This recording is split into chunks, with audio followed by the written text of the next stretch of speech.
Alright, so today's tutorial is another After Effects tutorial. We're gonna learn how to track stuff on After Effects. Since this is pretty much a beginner's tutorial for tracking, let's first learn how to do single point tracking.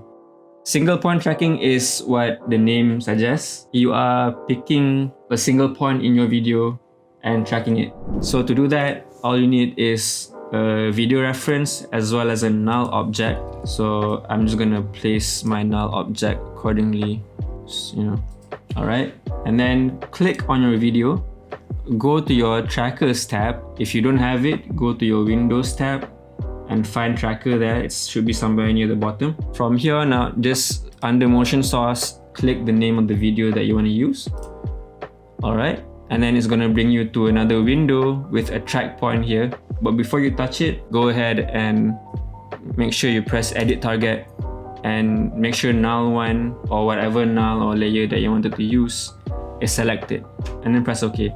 So we're doing this because later on the tracking points will have to be applied somewhere. By default, it's going to be applied on the video itself. So now that that's done, make sure your position box is checked, and then we can start editing our track point. So how the track point works is it consists of three things. So you have the inner crosshair here. You put this on the thing that you want to track. So things with high contrast works best. In this case, this particular window or something, it's just black and white. So the crosshair is meant to be put in the middle of your target there. And this inner circle here is meant to tell After Effects where the object is. So just keep that inside. And then this outer square here is a reference point for the inner circle to tell After Effects where everything is at the moment. I like to make the outer circle a bit smaller. And once that's done, you just press this play button here. You can start seeing After Effects tracking the video as it moves.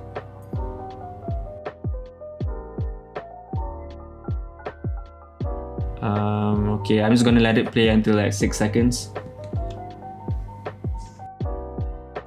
Press stop.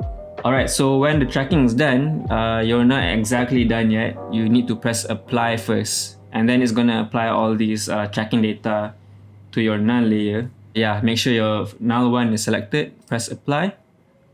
Apply dimensions towards the axis that you want.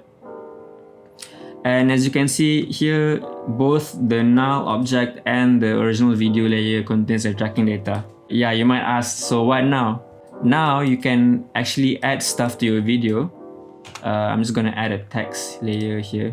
Maybe hello world. Okay, and then I'm gonna track it to the null.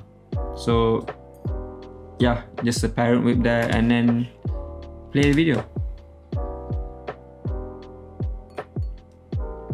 Alright, so it's working a bit, but you might notice like towards the end it's getting a bit janky there.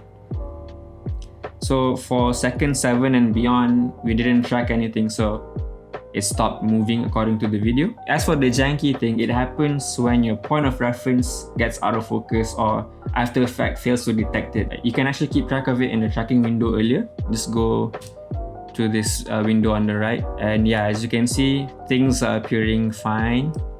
Alright, and then suddenly, like around the 3rd or 4th second, it gets a bit jagged. See? Yeah, especially here. So you would probably have to pause the tracking up to this point, maybe like during the 3rd second here, and then you have to choose another tracking point or just attempt to fix these things before you proceed. Or better yet, just use a video with good contrast and sharpness. And that was only single point tracking. Be sure to like and subscribe to our videos if you want to learn how to do more forms of tracking. Just stay tuned, we have a lot of tutorials coming up your way. I hope this video has been helpful to you, and I'll see you in the next video.